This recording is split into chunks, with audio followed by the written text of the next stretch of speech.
Hey nerds, welcome back to another episode of the Nerd Rundown Recaps. I am your host, Erik Hare, and with me tonight is the Darren Stemple. That's right. And Big Morg 3000. Endure and survive. Endure and survive. Survive. Today we'll be recapping and offering some thoughts and insights into episode 5, the halfway point of HBO's series, The Last of Us. If you wouldn't mind, take a moment to hit the like and the subscribe buttons.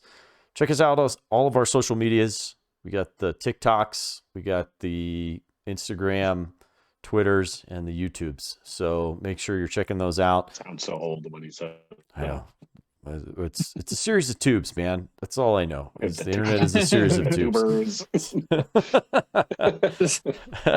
Life is a series of tubes. Series of tubes. Anyhow, it really helps the channel when you guys do hit the likes and subscribe buttons, all that stuff. If you're enjoying what you're listening to, leave a comment down below, leave a review for us, and we really do appreciate it. So the title for this week's episode is, Morg? I don't remember. I closed the notes out. Endure and survive. Literally, Through the the magic of editing, maybe I'll just cut that section out, Morg. But listen, I'm so bad at paying attention to the title names. I just am so excited to watch the show. it's all right. It's all right. You literally said it like 10 seconds ago. See what we have to put up with here, folks. It's Every day. it's rough, but we love We'll it. endure and survive and get through this. Morg like- would definitely die first day out. It's like a Of Tommy Oh boy. my god! The second we don't have power and I can't use my CPAP and you hear me snore, Yeah, I'm bringing the entire world on us. I I'm am the sorry. same I thing. gotta use it. Sorry. I Yeah, gotta use it. guys. Sorry, guys. Use me as bait. Use me as a trap some night Yeah. to lure them somewhere. Yeah, Yeah. just dig a big hole that'll fit a Just lot of request them in it, I and then just put me at the request you build bottom a of it. statue in my name. Yeah. Yeah. All right. Rio. So episode 5, Last of Us, Endure and Survive. Thoughts, Darren? What do you think of the episode? Yeah, this is an episode that got me like big time, and it made me really reflect back on the first 5 episodes as a whole and really think about the theme of this show, which is losing your humanity. Like this is you lose your humanity at some point, whether it was in day 1, when you lost your daughter, or if it's 10 days ago because you lost your brother. At some point, you're going to lose your humanity. How you lose your humanity? What are the consequences of that? Yeah. And it's heartbreaking. I think the creators of the show have said, repeatedly from the very beginning that it's the theme of the show is love, and the good things that love can do, and the terrible things that love can make people do, and I think this episode is a clear, the clearest representation of that, at least in my opinion, for sure. So Morg, what were your thoughts on the episode? Yeah, I really enjoyed this episode. Yeah. I had a lot of fun with moments of it, and then there was a lot of, well, we'll get into it. I won't. Yeah.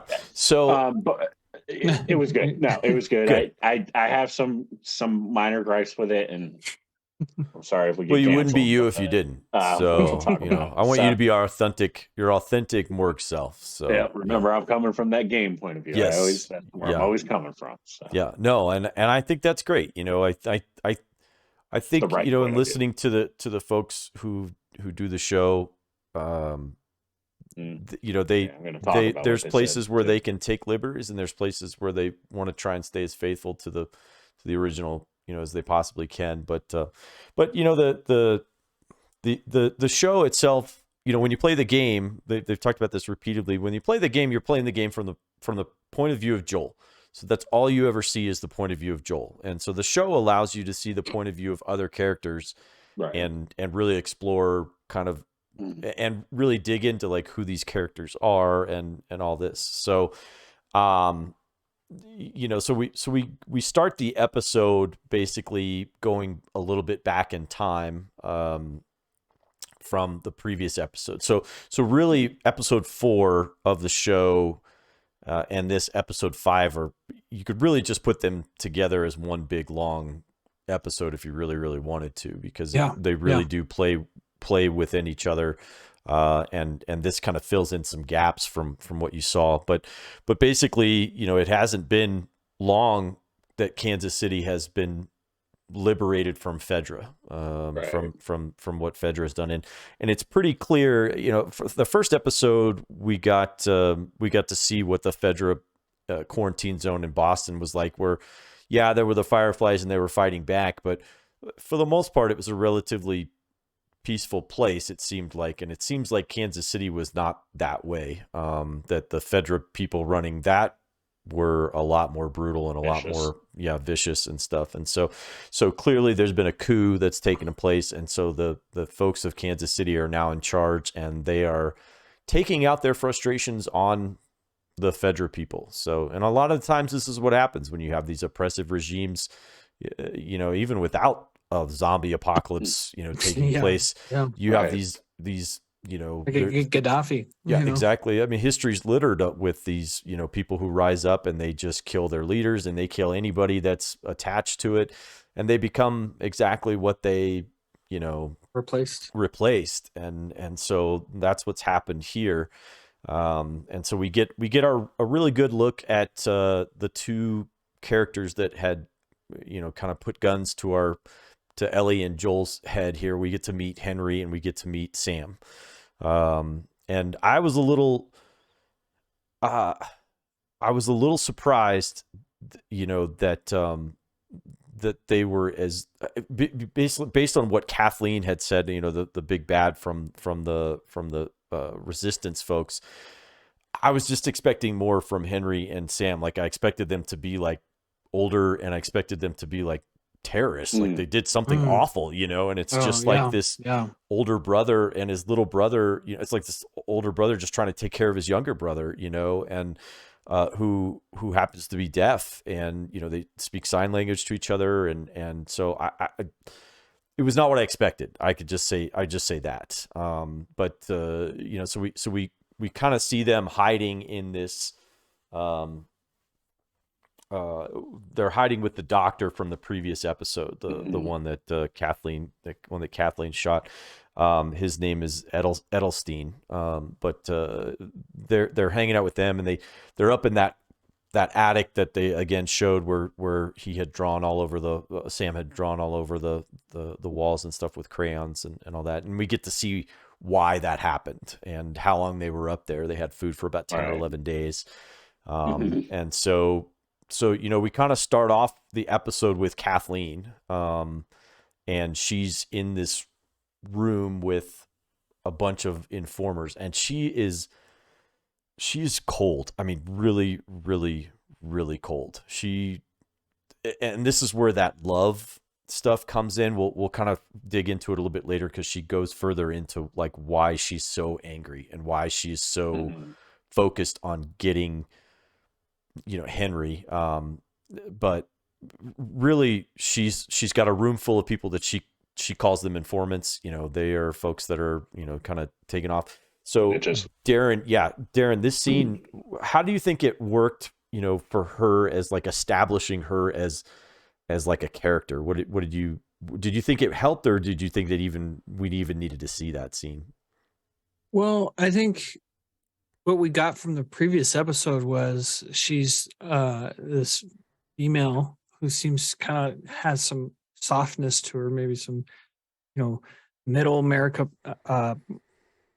you know, wife, you know, who's in charge of this resistance. It's an odd thing. Yeah. So we have to at that time assume that there's some reason that she's in charge.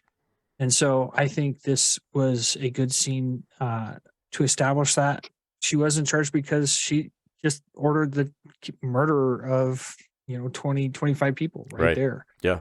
All these people that are in the room. And they didn't hesitate on it. Yep. You know, so I think that really established her as a strong character who people will listen and follow. Yeah, and she's ruthless and do ruthless things for her. Yep. Yeah. It was interesting. I was like, wow, that's pretty powerful stuff. You know, that's for certain. Melanie Linsky is so good. She's really is terrific. She really is terrific. And the juxtaposition of where she is here, whereas where she is later in the episode, is she does a terrific job of humanizing herself and humanizing what she's going through. It makes it hard to just paint her as just a pure villain when you do stuff like that, you know. So let me sorry, just because I forget, because this ties into my earlier point, is this is the moment she lost her humanity. They just had taken over because they had just killed her brother, right? So she takes over. That's her losing her humanity, and from there, all she can think about is revenge and getting Henry. Yeah. Morgan, what were you going to say? Yeah, see, I'll say I had a little issue. One of my issues is that they kind of gave these people a face. Sure. You know, I wanted to talk about this last time. I couldn't make it, but you know, so in the game, they're just people. They're just bad people. You get the sense that this is what they do. They run people off the road. They kill them, take their stuff. That's all they do. Whereas in the show, they're really like, oh, I hate her, but I feel for her. But I hate her, but then I feel for her. Sure. Like it just seemed a little too much of the going back. Like it's like, oh, she just executed the doctor. But then you're like, oh, well, you kind of feel bad because you see what's going on. Oh, she just murdered 25 people. But then you kind of feel bad because, you know, it's like, I don't know. It threw me off. I liked when they were just nameless bad guys that, again, the world was just NPCs. brutal and Joel is there just protecting Ellie, doing his thing. Sure. I didn't need to feel bad for these people. Yeah. Well, I don't think I've never once felt bad for them. Yeah, I don't think I ever felt bad for her. You can, especially the way they opened the episode. Yeah. Them doing the exact thing. You can tell. Yeah, I never felt bad for her at any point during the episode. I think they just you could try like, well, they were just overcoming tyranny. They're not bad people. They just overcame tyranny. Well, I think they were. The conversation later, they tried to trick Joel. Yeah, you know, they were right. to kill him right there. The later in the episode, we'll get into it when we get to the point later in the episode where she's talking about her brother. You know, because her brother was a leader and, you know, really put the dominoes in place for what was going to happen. And, but he never did anything. And she came in and did something. And that's kind of what makes the difference between the two of them. But I don't ever think, or at least in my mind's eye, that she's an innocent person in any way, shape or form. So she could shut it off anytime she wanted to, but she loved her brother so much that she was blinded by rage and vengeance. And, you know, it ends up where vengeance always ends up, you know, which is not in a good place. So scaring the shit out of me. Yeah. Right. So we'll bounce back to the attic. Again, we get to see, you know, that Sam's been pretty busy painting stuff on the walls, but the food has run out. They had enough for about 10 or 11 days. The food has run out. Sam is telling Henry that he's hungry. Henry's like, just hang on a little bit longer. And then finally, you know, he's very open and honest with his brother, which I thought was, you know, because with kids, you can kind of fool them sometimes, but he doesn't try to in this one. You know, he says, can we just take a second to appreciate Keivonn Woodward's acting? Oh, well, I was going to talk about that here in a little bit. I think we skipped up over that in the beginning. And that kid deserves everything because that one, he's Sam. Sam. He's Sam. Yeah, I was going to talk about that here in a little bit, but no, it's okay. But we can for sure. So Henry is played by Lamar Johnson. The older brother is played by this kid Lamar Johnson. Terrific, absolutely terrific. But he is overshadowed by his younger co-star Keivonn Woodard, who we've talked about in other episodes of The Walking Dead, in other instances. how cool I think it is. And then when we talked about A Quiet Place, how cool I think it has been to have deaf people represented more in shows Media. and how it can really grow and give you a depth to characters that you can't even really imagine as a person who has, you know, full hearing. Although my kids will tell you, can't empathize with them unless you're in that. Yeah. You know. And I don't think any of us have, you know, anyone who can hear, can really empathize. I can only sympathize with them in that way, you know, that I can't even imagine. But he is so terrific in this episode. Both Henry and Sam are so terrific and so good. Yeah. And so this scene that they're going through where he says, you know, do you think he's dead? And he goes, yes, I think he's dead. And we need to get out of here, you know, which is good instincts. He does, you know, they do need to get out of there because they're going to be found out, you know, sooner or later. So, and especially with what happens while they're there, you know, as they're about to leave, all of a sudden you hear this truck come down the road and you hear shooting and all this stuff. And so Henry watches Joel and Ellie kill these other guys. And so he's got an idea of, you know, this guy's not from around here, but he's already taken down, you know, so the enemy of my enemies could potentially be my friend. And, and so that's kind of, exactly. Exactly. So they get on the move just a little bit ahead of Joel and Ellie. I think they get into the building and same tall building that Joel and Ellie are in there. So, and so that's when we get to see them. We cut to the end of episode 4. That's where we kind of pick things up. And Henry and Sam are both bluffing because neither one of them has a gun that's got any bullets in it. So, which I so wish I was on the last episode because I was talking to my buddies and I said, you know what? I said, you know what? I bet you the gun's not even loaded. Yeah. You know what I said? I'm like, I bet you that's what it's going to be because I don't picture Henry letting Sam like shoot somebody, you know what I mean? I'm like, he's probably not loaded. So I was like, I wanted to talk about that. And I loved it. You know, Henry kind of explains that he's the most wanted man in Kansas City. And then he goes, well, you might be a close second right now, you know, to Joel and everything. I thought that was really, really terrific. So, I love the interaction here when he's like, listen, you know, so we didn't kill you, so you're not going to kill us, right? Yeah, and he's just like, right. No, he goes. He's like that. That's what I was saying in the beginning. I said, "That's right." Yeah, that's goes, like, that's right. That's right. He's like, that doesn't sound good. She's like, that's just he has an asshole voice. He just has an asshole voice. Yeah. I love that. That was such a great line that she said that. You know, she's like, he's just got an asshole voice. You know? I liked his hesitation on it. He's like, come on, dude. Like he heard it and he's like, we all felt that, kind of like Joel just being like, oh, he's gonna get up and kill these people. Yeah. And then even Henry was like, "That was up with that tone, man." Right.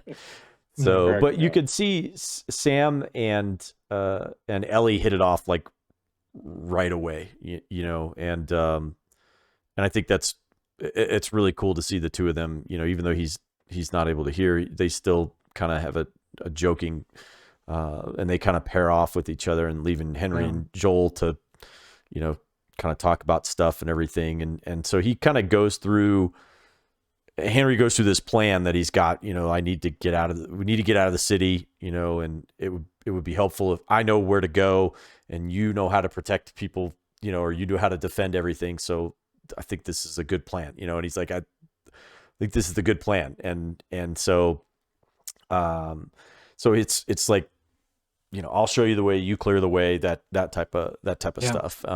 And so the kids they're heading into that building and, you know, we'll see what happens. You know, I kept thinking, I was like, is Joel gonna do something here? But then the more I see Ellie and Sam together, the more I'm like, he's not gonna do anything because Ellie's too emotionally engaged at this point, you know, for him to do anything like that.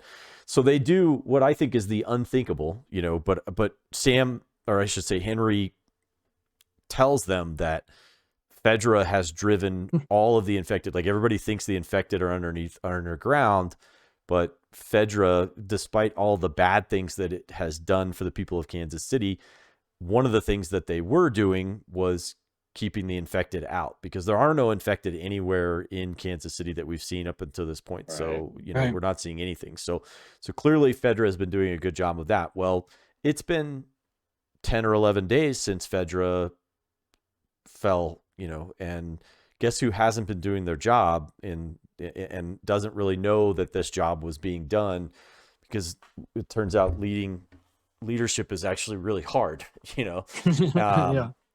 And we have that scene from the episode before where there's clearly something under the floor, and Perry, Kathleen's right-hand man, is like, we need to take care of this situation first. And she's like, no, we need to get Henry first, and that's like, is that the proper leadership there, or is that your vengeance? And it ends up, coming back later on that she's like, no, we need to do that. And Perry's like, okay, but, so anyhow, so they go down into the tunnels. I thought the tunnel scene was really cool because you get to see Sam and Ellie playing soccer together. And then that's where they discover the comic books. And turns out that,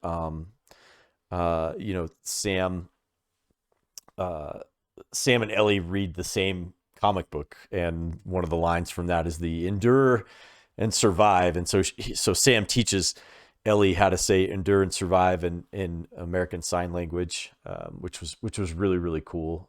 I thought it was really neat how they did that. And I guess, I guess the guy who played Henry learned like ASL for his role and all that stuff. And I think Bella Ramsey did as well. They all, learned ASL for their roles, which I thought was really, really terrific.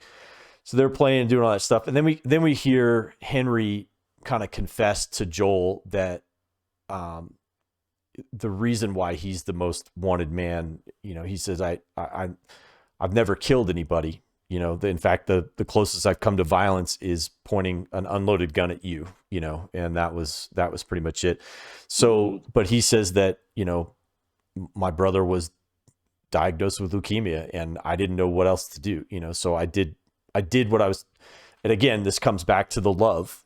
Love will make you do things that you may not want to do or even contemplate. But, and so it turns out that the betrayal of Kathleen's brother came at the hands of Henry because he needed medicine for his brother because he was dying of leukemia, and he gave him up.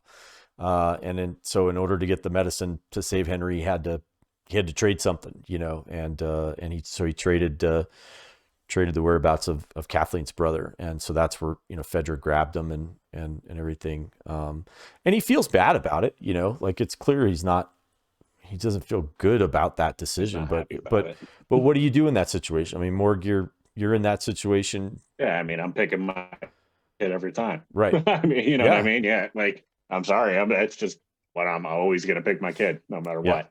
Yeah. So Darren, in that tunnel. Well, let's go back to more, because it's a very big video game scene. Yeah. I want to. Yeah. So here's, and I'm throw the heat at me. I'm ready for it. Here's one of my gripes with the show is Sam. The fact that Sam was deaf. Now let me tell you why. So he wasn't in the game, So in the show, they changed him. He's now this deaf character. There was no reason or addition to the show for it. Now, the writers say it's because, it shows like he really has to rely on Henry. And it's like, well, I get that. He's 10. Of course he has to rely on Henry. Like, why do I need something else to get in my head that he's got to rely on Henry? And what I thought they were going to do, because I had a feeling he was deaf based on the commercials. I thought I saw sign language. I thought what they were going to do, which to me is a very big wasted opportunity here. In the game, the tunnel scene is a much longer segment. There's a part where you, as Joel and Sam, get separated from Ellie and Henry. So you are with Sam and clickers show up. So you got to help him, you got to protect him, and you got to get back. So it's a moment where they bond and really form a trust between each other, because now they both have to rely on each other to protect the ones they were protecting. I thought what they would do in the show is they would do that, but we would get some Sam perspective where we hear complete silence and he doesn't see clickers coming up to him. And we're almost getting a Joel killing and fighting these things in the background, but we hear nothing, like complete silence, because we're getting his point of view of how scary this is in this world where sound is really what you need. You need to hear the clickers. Yeah. But when you can't hear that, it's such a disadvantage. So to me, it just seemed like such a weird, wasted opportunity. They really didn't do anything with it. And it just kind of bugged me. Yeah. Well, that's fair. Now, I mean, and I'm not saying he's, any less of a character or anything like that. He still does a fantastic job. He's a great actor. It still was good. They still told the story relationship well. It was still done well. It just, to me, it just seemed like they were like, yeah, let's just check mark a box here and hopefully it'll help us get an award or something, because it just didn't add to the story for me. Yeah. Darren? I mean, I don't know if that would have added to the story either, though. It would have been cool. Sure, I get it. But it would have gave a reason for why they made him deaf, to make that intense scene. Other than that, no real reason he's deaf. I just think that they are building the world out of this apocalypse, and they're giving, the story is from Joel and Ellie's perspective, but it's shifting to another person's perspective would have been, I think, I don't know. You make that decision to either. I guess my big gripe is like do something cool with it like that, or to just pay respect to it and build out the world that it's a little bit harder in this world as a deaf person. That's my biggest gripe is like, it's just when you think about it, it just didn't add anything to the show to just change a character to be deaf. There was no. It made it more emotional for sure. Yeah, I think a couple things. I do see where you're coming from on that, Morg, because we did get a whole episode with Bill and Frank, which was from two other characters' perspectives, and we barely even saw Joel and Ellie in that episode at all. So it's not like they haven't set the precedent of you seeing the show through the eyes of two other characters, or at least at least watching them happen. But again, everything has been. Eyes, I mean. But everything has been from the third person. To it. Everything has been from the third person perspective, and we've never seen anything of you experiencing things through the character's eyes, and so you're all of a sudden jumping into. I think it would be a continuity problem for me if we all of a sudden jumped where we have not seen anything from any one character's specific perspective, and all of a sudden we jump into this deaf characters, because then it would be like, wait a minute, I feel like that's pandering to the deaf character. Like and that would cheapen it. I think that would cheapen it. So, I guess, I mean, I was thinking more of like that episode in The Walking Dead with the deaf actress where she's in the house. Sure. I'm picturing that, but in the sewer. Yeah. So I don't mean like we're getting his point of view. I just mean like, but I mean, all of this has been done. We're talking about a zombie apocalypse show. I know, but that's the thing I've about seen Last all of of Us. this before. Feels very different. It does feel different. I mean, it's just a different monster, but I mean, it's all the same tropes. It's just to some extent, Sure, I guess to me, but I don't know. It just when I see them do nothing with it, other like, oh yeah, now he's just deaf. To me, that's like, it's just the same thing when they go, you know what, we're just going to change this character to be whatever now. Well, they say it inside the episode. He says, let's do it so they care more about the kid. Right. I think one of the things that the creators had in mind also was, up to this point, everybody in the show and everybody in the game, they all communicate the exact same way. They all communicate through speaking to each other or whatever. This creates a separation so that it's not just another Joel and Ellie. It's a Joel and Ellie who can communicate verbally, and then there's Sam and Henry, and they don't communicate verbally. They have to look at each other, and they have to, he has to sign back and forth, and then you get the little, which I thought was a brilliant piece of storytelling. have that, in Walking Dead, the character has a notebook with her and she writes stuff down for non-deaf characters. Yeah, I did and like for that, them that to grab that erasable stuff. I mean, it's so low tech. I like that. But it was brilliant. It was an absolutely brilliant piece of filmmaking, and story, a way to move the story along for characters who don't sign, and for Sam and for Ellie to communicate back and forth with each other. Thought that was really, really great. And like I said, I think the creator's intention was to just give you this separation of how people communicate and the different ways people can communicate. And I think it added a little bit of depth, and well, not a little bit, a lot of depth to a character that you probably wouldn't even have, after what happens in this episode, would you have cared as much for the character if he wasn't that way, or I mean, maybe you would have, but depending on, I'd like to think we still care about the 10-year-old boy. Yeah. Well, you know what I mean. We'll get to that point. Then if it's like, well, if you care about it more because it's deaf, then that's even more of like, clearly they did it just for a check mark. They said it. They admitted we're going to do this to break your heart even more. And that's the thing about that scene in the game is that's the first time I've ever had a video game make me pause and just like process what happened. Yeah. When that happened in the video game. Like, it's already so emotionally charged that you have to do something different with it because that emotional charge has already been experienced by the gamers. So you have to do something different. One of the cool things is what Joel says to Henry in this one. He says, when they're young like that, it's easier for them because they don't have anybody depending on them. Mm-hmm. And he's wrong. He's wrong in that scene. And we'll find out later how he's wrong. And because but he's right and he's wrong. Joel is now accepting the fact that he's responsible for Ellie, and he is, despite his best efforts to keep from caring for her, he is caring for her and protecting her. And he sees Henry doing the same thing with his brother and all that. And what he's wrong about is that Ellie is now responsible for Sam also. Like, she is starting to care for and feel responsible for Sam. And I think that's where Joel is wrong, but we'll kind of get to that a little bit later. So then we get a little more backstory with Kathleen. So we cut to the scene with her and Perry in this room. And she explains to Perry that this was the room that she and her brother Michael grew up in, and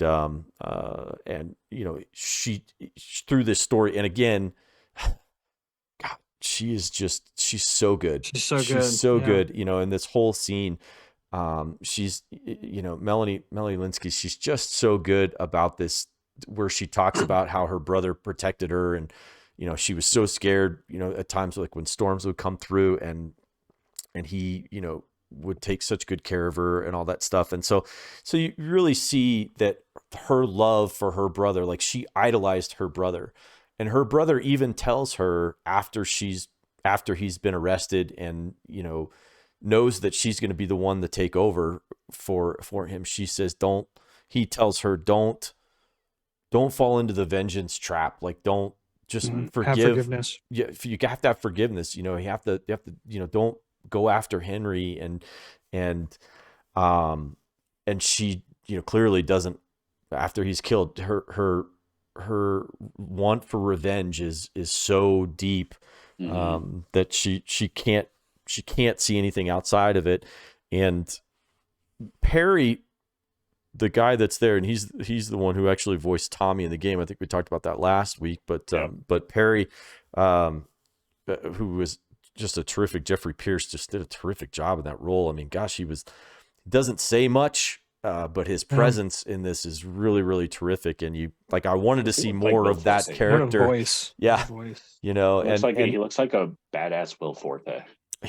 Everyone else sees it, but what MacGruber should be. Yeah, I was like, hey, he looks like Will Forte, but just cooler, Yeah. It's like the cool MacGruber. But he says, we all loved your brother. We all loved Michael. We really did. But the fact of the matter is, Michael never did anything. You did this. Like, you liberated this city. And so everybody that clearly you the tough helped one. You free changed. has your back, you know, and so with that loyalty, and again, this is the love, like everybody loves her for what she's done, which is, you know, liberate them from Fedra. They now will blindly follow her on her vengeance, you know, her blind vengeance to go through and go after Henry, even though it's not in their best interest. And you know, as we'll kind of see as that kind of goes along, but it was so the tunnel scene was actually really, really cool. I thought that was a really great scene with Joel, Ellie, and Henry and Sam.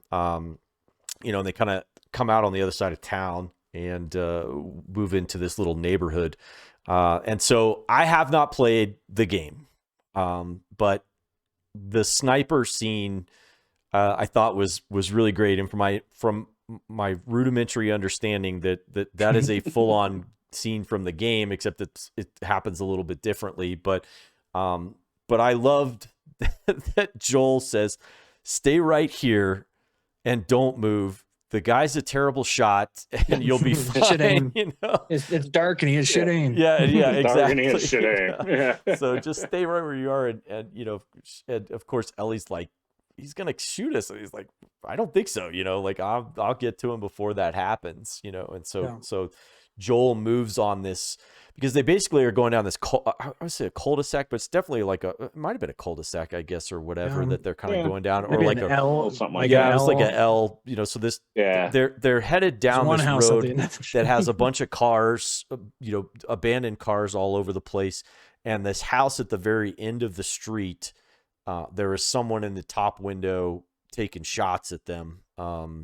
You know, now whether this is a person that's staged by the resistance folks or whether it's just some random dude living in the building, it's not made clear, at least initially. But Joel breaks off. Now you know why he has shit aim. It's because he's just trying to keep him there. Right. Yep. So, but you know, I did like, you know, before we get too far, when they're rolling up to the scene, something I'm watching with my wife, she says, because they get out and they're like, "Look, see, we made it. My plan worked." Blah, blah. And my wife is like, "Yeah, aren't we supposed to be quiet in this world?" I'm like, "Yeah, they're talking real open for being like, you know, it's nighttime. They can't see right."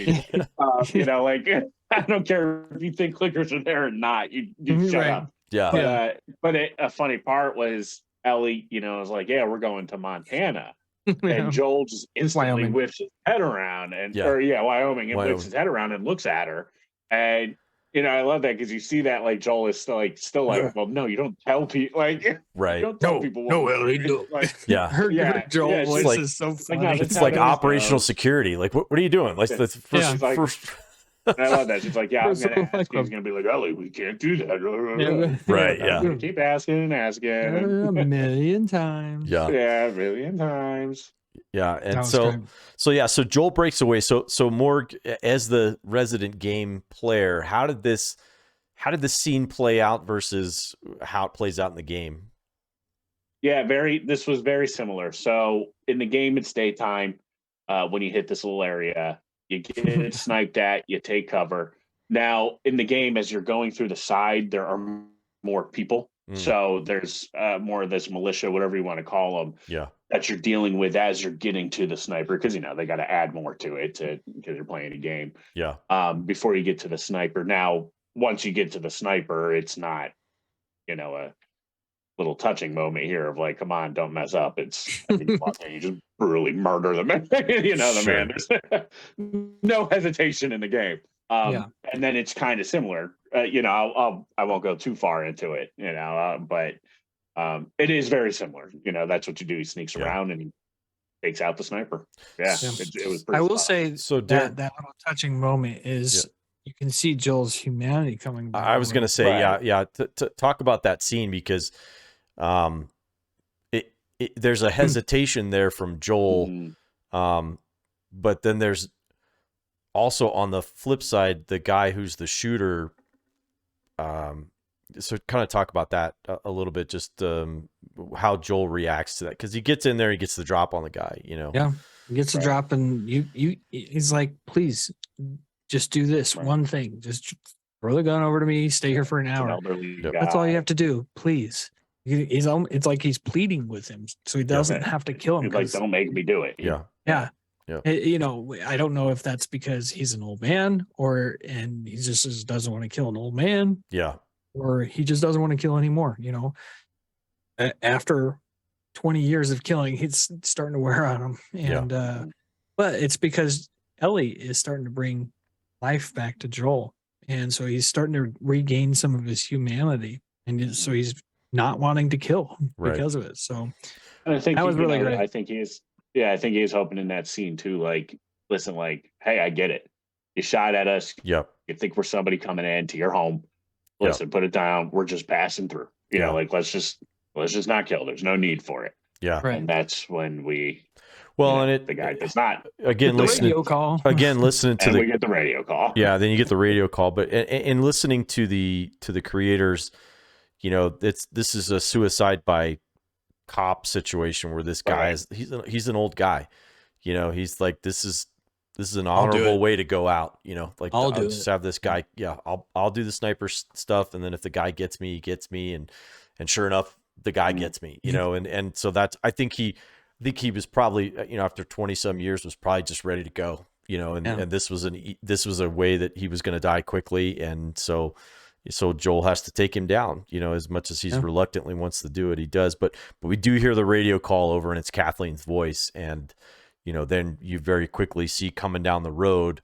It gave me Lost vibes, by the way, that radio call. Like, just keep it ready for some reason. Well, and I thought it was really, this scene was really funny because the driver of the plow truck, it's why we brought you, you know, like I know, all these cars are How do you think you're in the front? Yeah, right. They got this truck that's got a big plow welded to the front of it, and it's there to just push all the cars out of the way and stuff like that. So Kathleen and the group comes up, and so Joel now is in the sniper's perch at the end of the road and has a clear line of sight down the road as you can see all these cars are coming, including the plow truck, and he pops a new asshole in the driver's head, and the truck, you know, goes careening into one of the houses and explodes, you know, which is in the cool game too, right? Yeah. No. It was not. There's no truck there. There's no truck. None of that doesn't happen in the game. It's different. There's still and this is why you get it at night. This is why they changed it from the daytime to the nighttime for this whole scene and this whole scene and the lighting. Can I just say real quick? Thank God that the people who do Game of Thrones night scenes are not in charge of The Last of Us night scenes, because my goodness, I could actually see what was happening during this episode, and I think the episode before, not the one before, but the Bill and Frank episode, you know, there was a couple of night scenes in there where I could actually see what was happening. It was glorious. It was absolutely glorious. So it was weird. It's like, come on. Love it. Yeah. So the quiet before they jumped out of the hole. I always because you can hear him roaring. Yeah. Well, yeah, because this is where Henry gives himself up, essentially. Yeah. Right? Yeah. He's he going gives himself up to Kathleen. She cocks her Beretta. Get out of here. What's that? And then the truck rocks. And then the truck rocks, and then all of a sudden, you know, out come all the infected. And they know what's coming. Yeah. And it was, I mean, everybody knows at that point, like everybody, whatever issue you had with anybody else is going to be set aside, because the runners are coming out, the clickers are coming out. And as we see, there is something else that's coming out. I'll say, you know, before we get to it, like, this is a great scene because, like, everybody, you know, just going nuts, right? Just shooting because you're everything you can think of is coming out of this hole. Yep. Right. Yep. And you're just like, this is something that doesn't happen in the game, because the first game there wasn't these like hordes. You know, you don't really run into anything like that in the first game.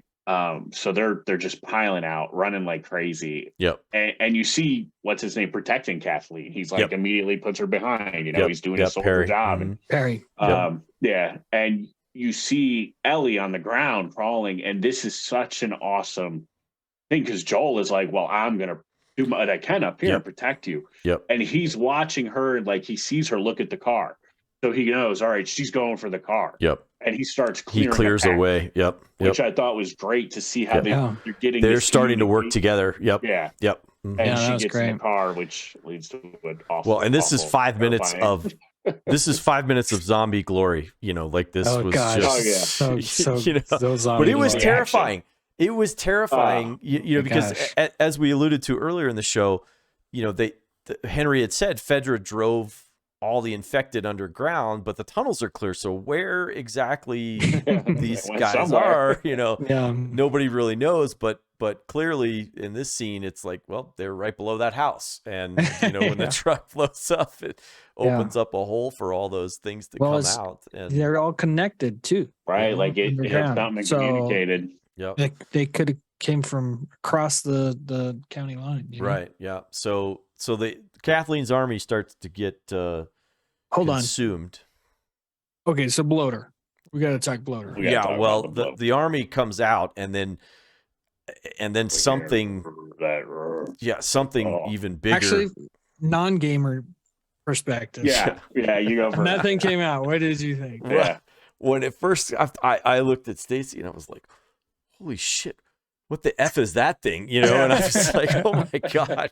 I mean, it was bad. Like the clickers freaked me out, man. Like with the things coming out of their heads, you know, their heads all split open and you can't even see their eyes or anything like that. And then all of a sudden this thing comes out and it's just gigantic. I mean, it just was so big. And the deep, you know, roar that it comes out of it. It's like, gee whiz, man. That was awesome. Like, as if the runners aren't scary enough and the clickers aren't scary enough. It's like, this thing is just unbelievable. And Perry just unloads on this thing, you know, you know, he's rocked through 2 clips at least. He's run through two 30-round mags, you know, into this thing, and it's still coming right towards him, you know, and it's just like they suck in the game. They're just, what you learn is they're better to freaking sneak around. Yeah. What happens to Perry happened to me a lot in the game. Lot in the game. He rips the head out in the game like that. And what they are is they're infected. They're the infected. They've been the infected for 20 years. So a couple episodes back, I remember Ellie. It was like, how long do they last? And Joel's like, some of them have been running around for 20 years. That's a bloater. Yeah. So it just had time to have the fungus. That's how long the fungus can keep you alive. Yeah. And keeps you mutating over time. Yeah. And the fungus grows out of them, and it creates this like body armor that's impenetrable. Yeah, because the fungus protects it. Yeah. And they can throw in the game, they can throw spores like off of themselves at you. To try and infect you. That sucks. Well, and then also the shaky cam. I thought that was a really cool effect that they use in the game when your first time you see him is in the gymnasium in Pittsburgh. It's like a shaky cam. In the game, this whole episode takes place in Pittsburgh. Yeah. And that's I don't think which that doesn't matter. I don't think it really makes a difference. They are one in the same kind of cities. But it shows you except for one city just won the Super Bowl and the other one didn't. We said we weren't talking about it. You had to. But this shows you they're definitely doing a difference in the timing, because at this point in the game, they're only in Pittsburgh and they're still trying to get out. You know, but if you remember in the game, it's like 3 months later. You know, they skip a lot of time in the game. They do by seasons. Yeah. One of the things we did kind of skip over, because it's actually a really important scene, is prior to all of the fire, you know, shooting and all that stuff, is Kathleen has a conversation with Henry, you know, where she's like, you know, just come out. And so Henry tries to reason with her if he can. You know, he says, you know, I'll give myself up if you let the kids go. Just let Sam and Ellie go and all that. And she says no. You know, she's like, I'm not doing that. And then she says, this was delightfully rich as the episode unfolds over the next 5 to 10 minutes, where she says, kids Poetic die all irony. the time. You know, yeah, the irony kids is die just all the time. kids die all the time, and you know, have you ever thought that maybe Sam was supposed to die? Like Yeah. Sam is supposed to give himself up for my brother, so my brother doesn't have to die. Your brother does, and that Sam's not worth risking everything for. My And- brother's worth more than your brother. yeah, story, exactly. Yeah, basically what it is, and that's what it comes down to is, you know, my brother was worth more than your brother, and you know, clearly they're not going to feel the same way about that. You know, like Michael, Right. her brother Michael like is an adult, and he Yeah. lived a full, long life, and you know, Yeah. She's like, it's my brother. and he's you know? 10 years old. Like he hasn't even Yeah. had a chance to have a life. You know, like and Right. he's growing up in this world, so. There is a bleak perspective of that Joel has, and he said it earlier about Ellie. He's like, she doesn't have a future in this life, Right. You know, so there is that perspective. But Yeah. we did. What's that? I was gonna say we were introduced to 2 clickers in this episode. Oh, We were, Just the yes. bloater. So yeah. Just the bloater, so which the bloater I comes wanna point out of something the hole. Well, The if you watch all the runners, episode all the again- clickers, and the bloater come out of the hole. Perry unloads 2 mags into it, and then Perry proceeds to have his head ripped off, Predator style Awesome. by the bloater, and it's in a very unceremonious end to his life. But great character for 2 episodes. Probably would love to have seen more of that dude, but. Understandably, you know, There's a spinoff coming. So Ellie then, like Yeah. Darren had said earlier, Ellie is making a break for a car. Joel is trying to clear the way with his sniper rifle, and popping off the infected as she kind of makes her way into it. She climbs in through the window, and Clicker tries to come in after her, but this isn't just any Clicker. This is Gold medal gymnast. Yeah, this Yeah. is it was, oh my gosh, creepy girl who climbs in there, like a young girl who climbs in there, and it's, man, this girl clearly is like a contortionist of some sort, because she, like, the way she moves and She stuff really like was that. She was played by a real life gymnast, actually. Yeah, oh my Yeah, gosh, yeah, she the girl is just an actual- creepy. So she's, you know, she's after Ellie and all that stuff. So Ellie ends up getting out of the truck, and Sam and Henry kind of get clear as well. And we see Kathleen get ready to shoot Henry, and she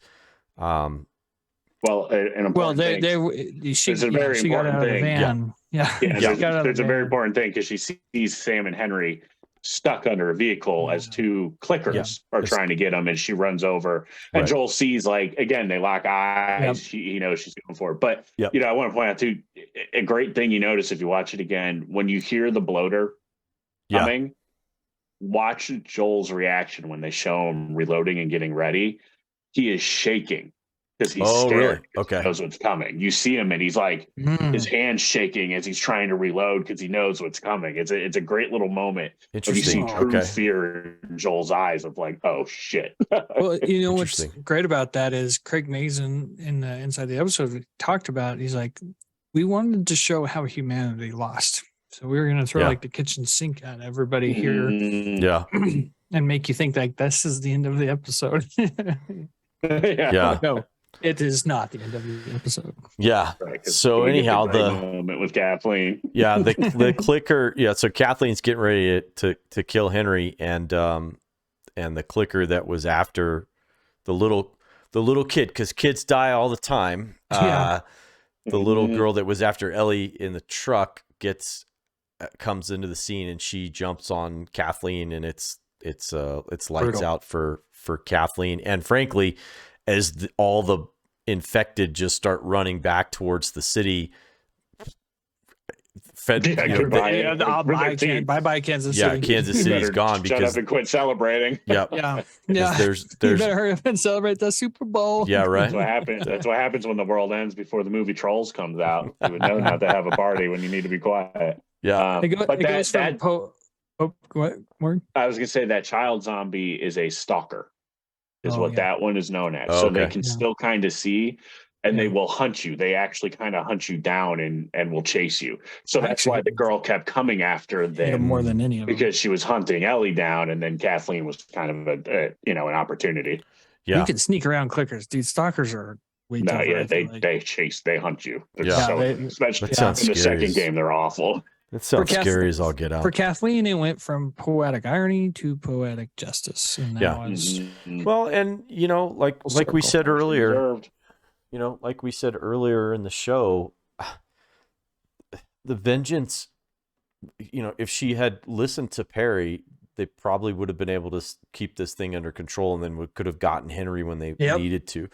But her need for revenge blinded her to other responsibilities, and so she ends up getting everyone killed because she's a bad leader, and that's what we tried to talk about last week. When we talked about her, she may have won that battle, but she overall lost the war because the real enemy continued to be the infected, not Fedra. And because she lost her humanity. She did when Michael died. Yep, that's a big part of it. Yeah, revenge is a very big theme. Yeah, so the episode kind of wraps up as Joel, Henry, and the kids find an old hotel. Kind of just wraps up. Yeah, just they go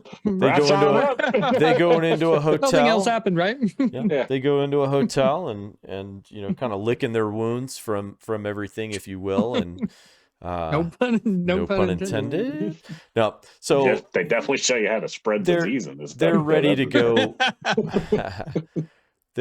Joel and Henry are in one room, and Ellie and Sam are in another room, and everybody's kind of getting ready to go to bed and everything. And so Sam and Ellie start talking about their fears, and and so Ellie kind of talks about what she's afraid of and everything. Before this is a very important line, though, that I don't want to have it skipped over, was Joel opened up to Henry and invited him to Wyoming. Yeah, and it was a big deal. And it's a big deal because Henry was like, "Oh man, I'll tell Sam first thing in the morning." Yep. So that was very, very big moment for Joel. Joel, it's growth. It's growth for him. Yeah, because he never would. I mean, we saw how upset he was when she mentioned they were going to Wyoming. Yeah, he was pissed. Right. Yeah. So Ellie and Sam kind of talk about their fears, and again, this is where that really cool erase. Writing and erasing and writing and erasing thing is really, really kind of comes in. And, and so Ellie kind of shares with Sam, what her fears are. And then Sam writes down, on his, he has the question, do you think when you turn into a monster that you're still in there? I think is how I can't remember exactly how he phrases it, but, but is it still you? Basically, is the human still there? Yeah, is the human still there? And then he reveals to Ellie that he's been bitten, and he shows her the wound, and he's been bitten on the leg, which is usually about slowest. It's the slowest. So 24 hours. Yeah. So usually 10 to 12 hours or something like that. So, so she kind of explains to him that she has magic blood, and I looked at Stacy during this scene and I was like, holy crap, that would be crazy if that works. Like, I don't think that's how it works, but that would be crazy if that's how it works. Because she takes a knife and she opens up her hand and she rubs her blood on the wound and promises to Sam that she'll stay up all night and watch over for him. But as we see, the next scene is her waking up. She's clearly fallen asleep through the night. And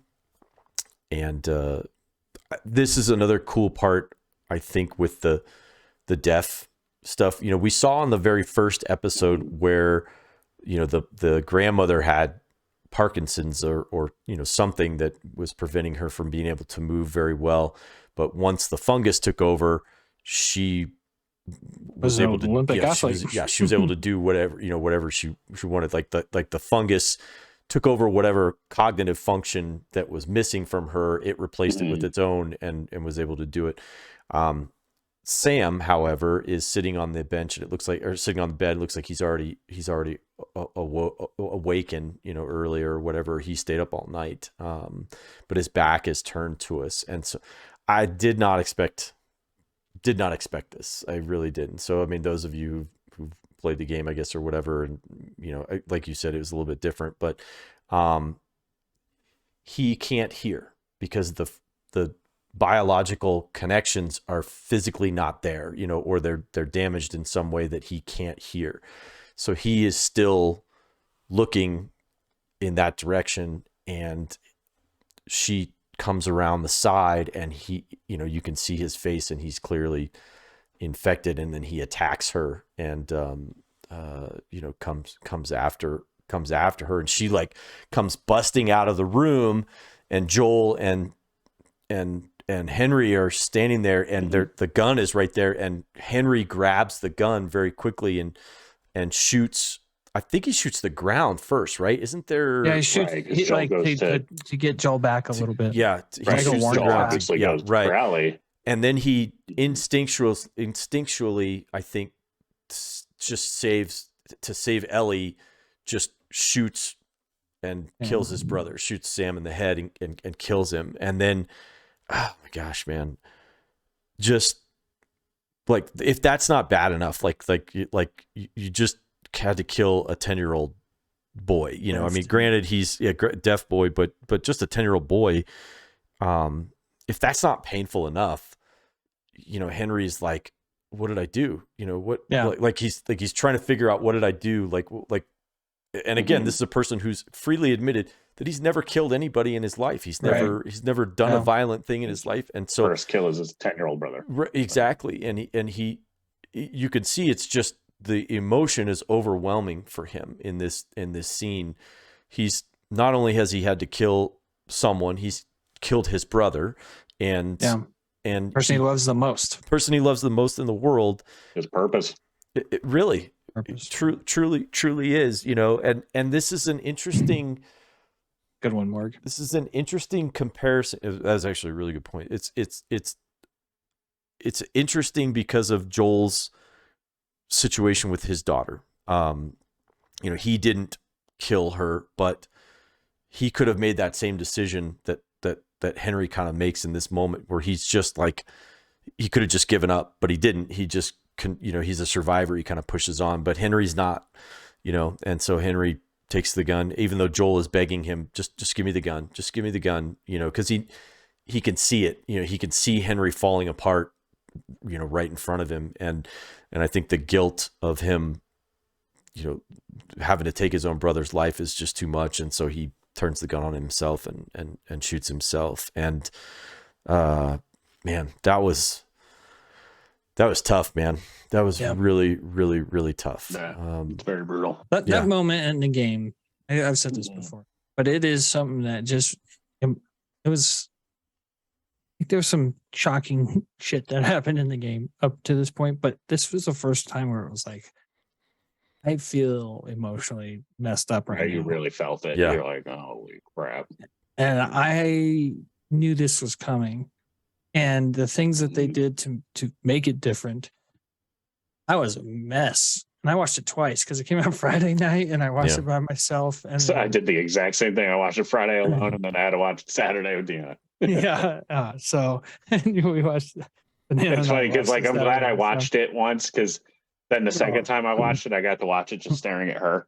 Oh man! Like, I was more of a mess the second time. Actually, I don't know what it was. I haven't watched it twice yet. I really didn't want to. Yeah. Oh God, that hurt. It hurt, the Henry actor in this scene is phenomenal. It may have been the best acting in the whole entire episode. Oh, Lamar Johnson. Yeah, he's terrific. You can't imagine being in that situation. No. And before shooting Sam and after shooting Sam, like, you can't imagine that. The pain in his voice. What did I do? What did what did I do? It just, you can't imagine. And if you can't imagine it, how do you emote it? And he does it so well. He really does. Well, Ellie's reaction to this is actually it's very so up to this point she hasn't lost anybody that she actually cares about all that much. Like she didn't really know Tess all that well. Like she know her mother. So she doesn't really have an emotional connection with Tess.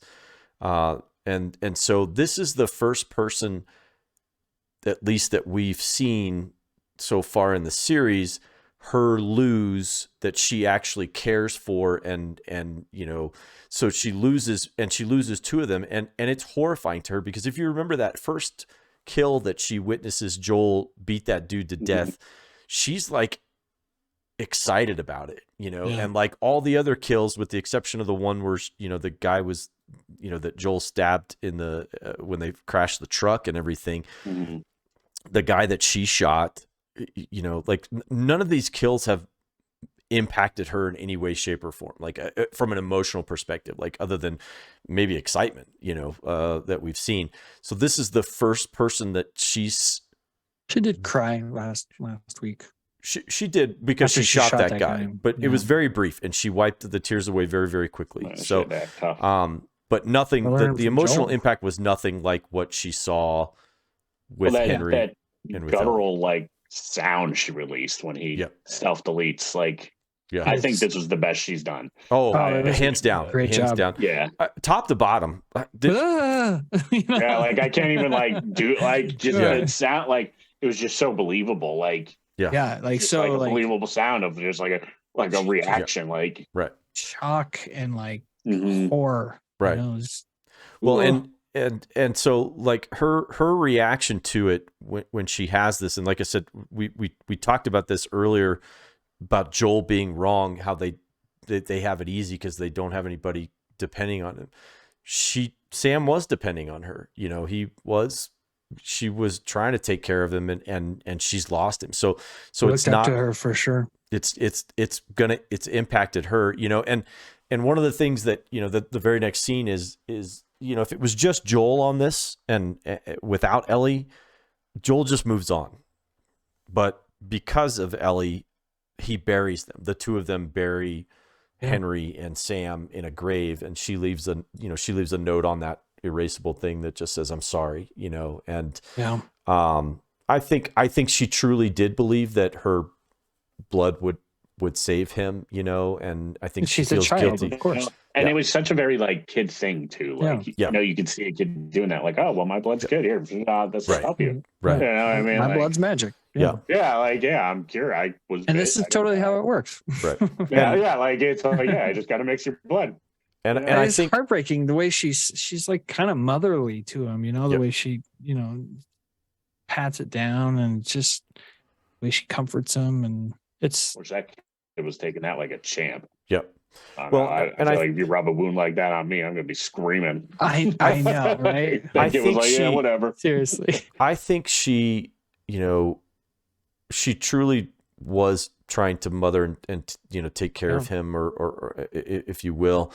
And I think that this hardens her. We'll see how it goes moving forward, but she's always been so open to meeting new people, or wanting to know the outside world. Now she's met the outside world, both the bad and the good, and she's lost the good, and so I think she probably has a little bit more respect and understanding for why Joel is who Joel is, and why he makes the decisions. 20 years of seeing crap like this. Yeah, exactly. And she still doesn't. Ellie just still doesn't know about Sarah. Right. She has no idea about That's maybe coming next week. Yeah. We'll probably see how that goes. Yeah, because we're gonna get Tommy. Previous show that looks like he catches up with Tommy, and we'll see how that kind of goes. But and if that is the case, hopefully we get one of the best scenes in the entire game. Hopefully we get that next week when Joel and Ellie have a very heart-to-heart conversation about loss, and it's really like. It's something I'm looking forward to very much. Yeah. So I can't wait for next week. So which it came out this Friday. So halfway through. What are your guys? Give me your final thoughts on the episode, and then give me a quick recap on what you thought of the season so far. So Morgan. Yeah. Again, overall I love the episode. I mean, I have my little gripes with it, but it doesn't take me out of the story or anything like that. It still tells that Sam and Henry story, that relationship story. They do a great job. You know, there is a little thing in the game where Sam wanted a toy and Henry says no because we only take what we need.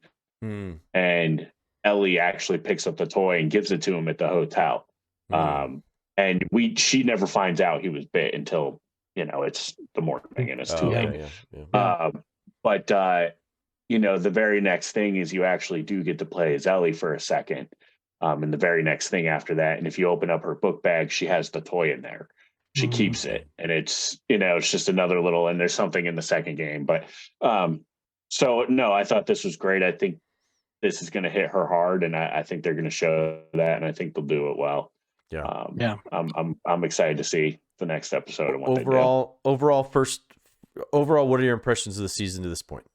At the halfway point. Good. If you liked it, it's been very good. Yeah. This is the most faithful video game adaptation I've ever seen. Yeah, they've made some changes. You know, we got the whole Bill and Frank background, which we didn't get in the game, and some other things. But like, no, this is, if they keep doing this, then we should be able to get a real freaking Resident Evil show. Not whatever was on Netflix, not whatever they've made in the theaters. Let's just get a real Resident Evil show. Like, I don't know what's so hard about that. Yeah. So please pay attention. Whoever makes this, just make that, please. It's a framework for me. Now. Yeah. Darren. Yeah. Same to you. Yeah. So episode 5, last thoughts. We skipped over in the recap, but there was a really important line too that was really touching. It was when Henry and Joel were talking in the tunnel, and they said, or Henry said, "You get it. You may not be her father, but you're somebody's father." Yeah. And, you know, up until that point in the tunnel, Joel was starting to open up. And then anything that brings him back to Sarah, he like tightens up and he was like, all right, it's time to go. We've waited long enough. And yeah. So you're starting to see. Ellie's note said, I'm sorry. Don't forget. That's important. What's that? Ellie's note that she leaves on the grave says, I'm sorry. Yeah. That's going to be important because she's clearly blaming herself. Yeah. And that I was going to get to that because the last part was Ellie is starting to kind of buy into her own press, you know, what very little press she's gotten, but she's starting to believe I'm the savior. Believe I'm the savior, and that kind of thinking is healthy, and is so she. I mean, now she has this emotional toll on herself because she thought she could save him.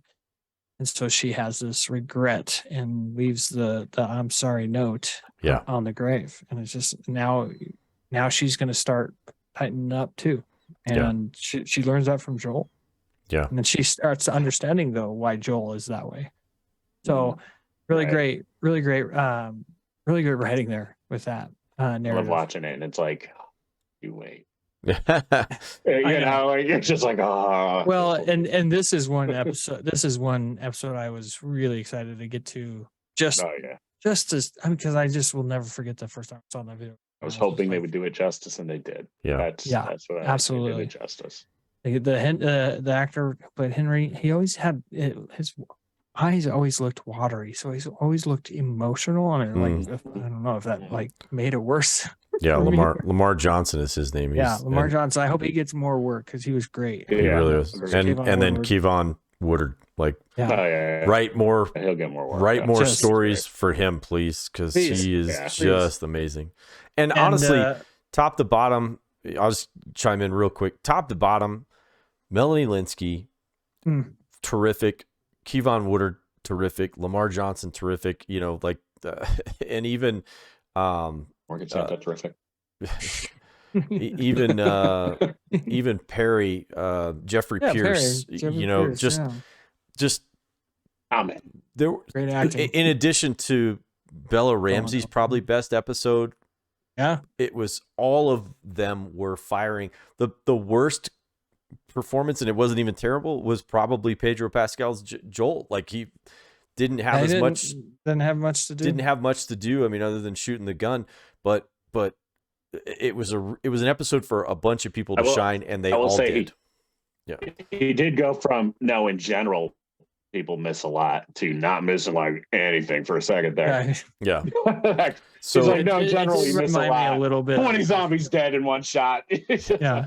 So And this is why you can this is why it's hard to adapt a shooting game, because that stuff gets repetitive. That was a very can't- video game scene. Like you get enough of that in one scene. You don't need to have that 2 to 3 times a game or an episode. Yeah. So you have to change things up, and you have to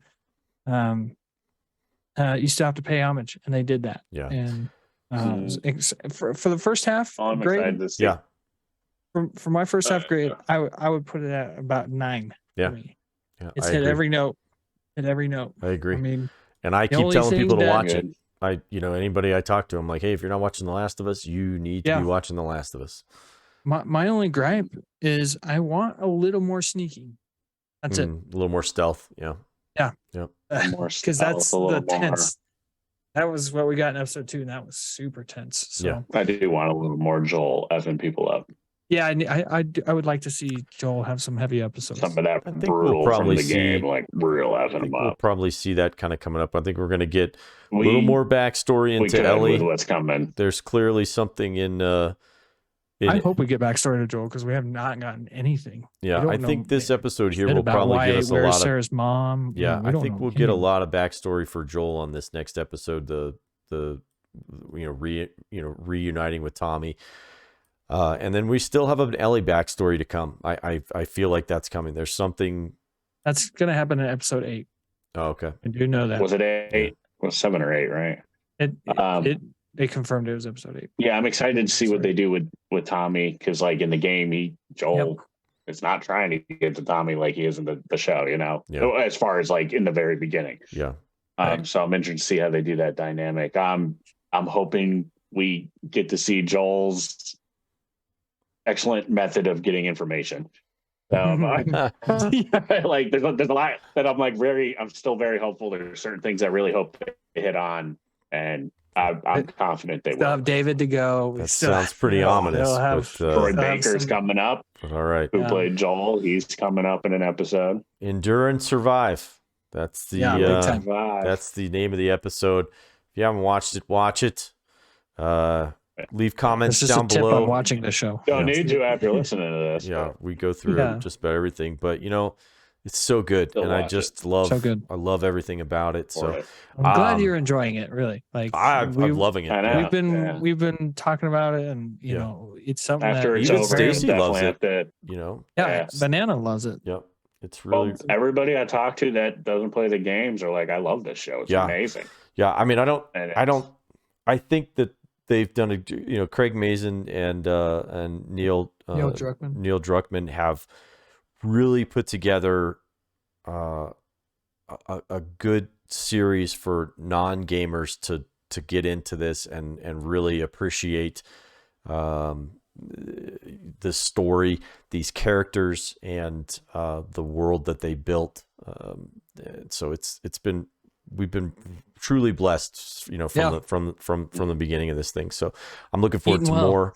Yep, eating well. So leave the comments down below. We love fan theories, all that good stuff. So keep that up, talking to us and stuff like that. So with that being said, we'll see you guys next week for episode 6 of The Last of Us. See ya.